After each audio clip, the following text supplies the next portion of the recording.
omubaka achiikirira abantu b'emukono municipality mu parliament Honorable Betty Nambooze Bakireke olunaku olw'ejjo parliament we yabadde eronda speaker kw'ossa ne deputy speaker ayina ekintu kye yakoze abantu abasinga kye tutawadde nnyo attention. Betty Nambooze Bakireke yalabisizza Chief Justice w'eggwanga Uganda. Fenna tukimanyi bulungi nnyo otwogerera essaawa zino oluvannyuma lw'okuwummula kwe yali Chief Justice Yoweri Kaguta Museveni mu maka ge yalonda omukulu amanyikibwa nga Zeijen erinnya sirimanyi na bulungi naye tugenderaawo. Era olunaku lw'ejjo mu bulombolomo bw'okulonda oba first sitting ya parliament, the fact that nti etandika terina speaker, Chief Justice yakulemberamu practice y'okulonda speaker. Olunaku lw'ejjo waliwo ekyakoleddwa abasinga kye tutanotisinze ng'eyakirabe yabadde mubaka wa parliament akiikirira abantu b'emukono municipality Honorable Betty Nambooze Bakireke.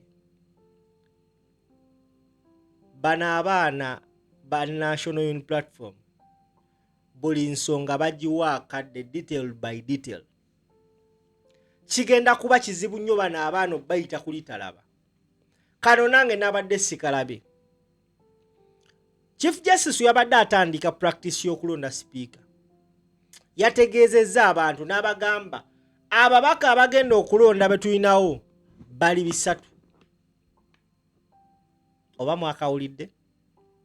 Naye twagenza okumaliriza nga Jacob Oboth afunye obululu obusokka mbisa ali mu 400 nga Paul Mwiru ali mu 60 nga Norbert Mao ali mu 15 naye nga Chief Justice yagambye abagenda olonda bali mu meka 3. Njagala owulirize ebigambo bya Chief Justice byayogedde then nguletere ne submission ya Betty Nambooze Bakireke. Wano ogenda okukakasiza nti kino ekisanja kigenda beera kisanja teri muntu kuttira teri kuttira muntu ku liiso. Wuliriza atukomewo. Or not go back to it. No more procedure. Can we please close the nominations and proceed to take the ballot?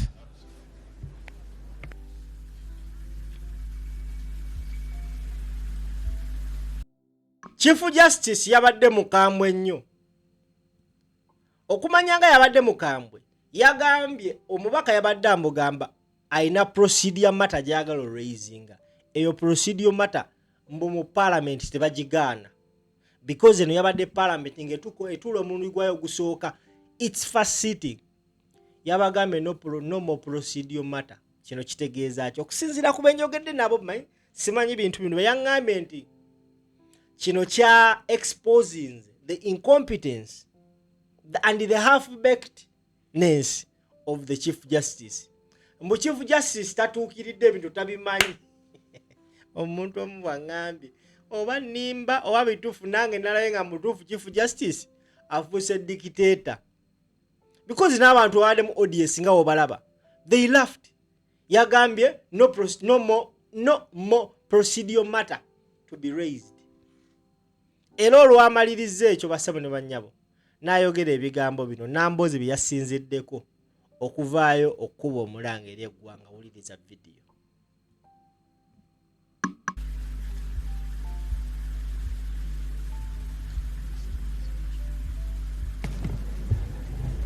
So given that there is no any other candidate, I have 370 members present who are eligible to participate in the election. And in view of the fact that there is no more candidate, I close the nomination and I proceed to announce a ballot be taken in accordance with Rule 5, Sub-Rule 13. Chief Justice Nzeijan ngawe bamuyita agambe nti ayina ababaka abali eligible okulonda 374 obabadde batandika okulonda kwa speaker yagambye alina babaka 374. Kati njagala owulirize submission ya Betty Nambooze Bakireke nkulage nti baba NUP tebali ready kuttira muntu ku liiso. Nambooze submission yabadde bweti katukomewo.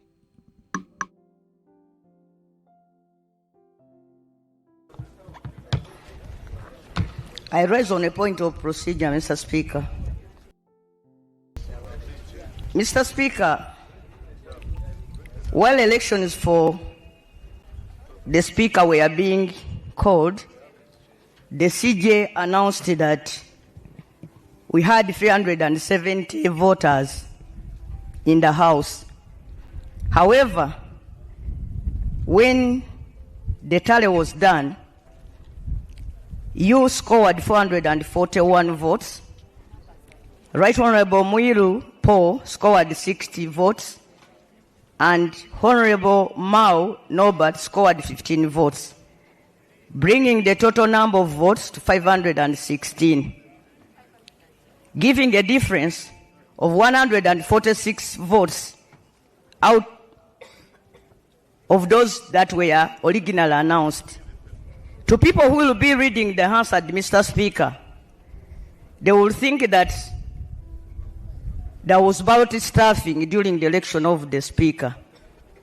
I think there was a mistake that was done because other people were still being registered on arrival as the elections were going on. As we move to start the elections for the Deputy Speaker, Right Honorable Speaker, wouldn't it be procedural okay for us to be informed on the true number of voters who are here present and for record to be set straight on the issue of the number of people who actually participated during the election of the Speaker? That is the point of procedure I want. Betty Nambooze Bakireke abadde abuuza Mukulunze Ijani. No, awo Betty Nambooze Bakireke submission ye yagikoze nga speaker oboth amaze olondebwa. Bwe bamala omulonda bw'ati atuulirawo mu ntebe ye n'atandika okudda ku item eddako. Second item after being elected as a speaker, item eddako ebeera yakulonda deputy we. Kati nga balonda deputy, Nambooze yakutte akazino n'amugamba ssebo waliwo mistake yakoleddwa.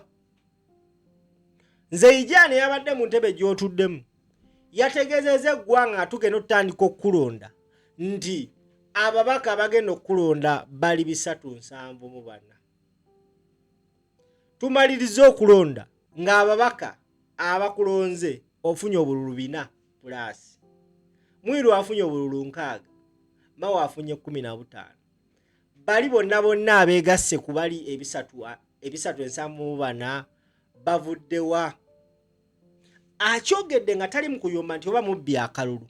Naye n'amugamba nti ekintu kino kyandibadde kiteerezebwa because abantu abajja otunuulira answered maaso keeyo bajja lowooza mwabba akalulu nga ali mu kubasomesa mu Parliament munda. Eno gye bayita National Unity Platform. Akabasinga twabadde tetukalabye. Nze kyenkuteko ne ngamba bannayuganda kanga baleetere. Era akikoze abadde wa National Unity Platform. Kino ekisanja kigenda kumpoomera. Akategedde nja kusaba ovuga vidiyo eno. Wabula nga ogenda maaso n'ovuga vidiyo eno n'abagambe sigenda koowa kubasaba buyambi.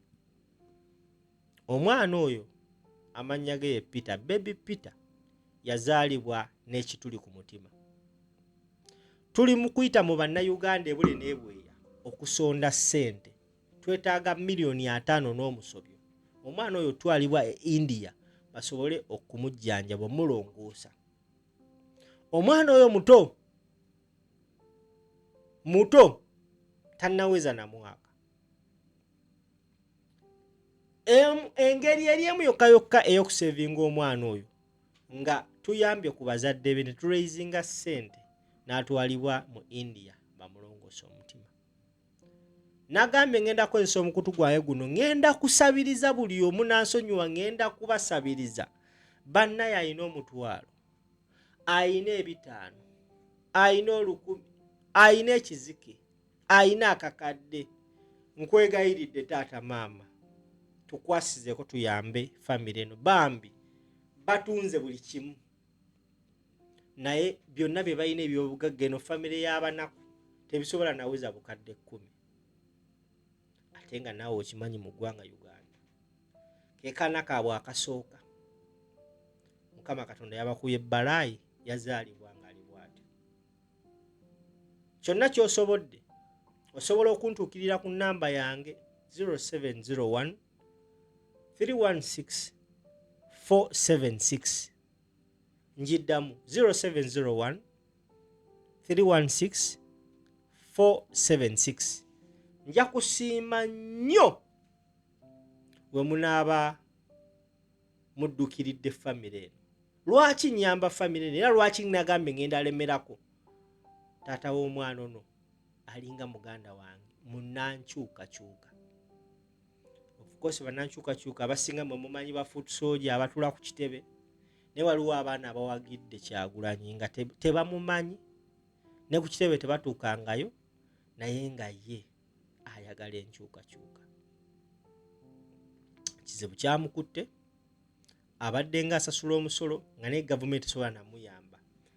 Gavumenti ekutte $2 million ewadde abakulembeze ba parliament okugula emmotoka, naye nga taata w'omwana ono yeetaga $5 million okusevinga obulamu bw'omwana oyo. Who knows what this kid will be in future? Gwayamba tukusaba bambi tuyambe twegatteko mu kozi eno. Tomanya omwana ono asobola okubeera ekyomugaso mu ggwanga ng'akuze. Yeetaga just chance emu okusobola okusigala nga mulamu. Nja kusanyuka ng'ontuukiridde ku simu yange 0701 316 476. Mukama Katonda abampeera emusinga okwagala. Mubeere bulungi, mweraba.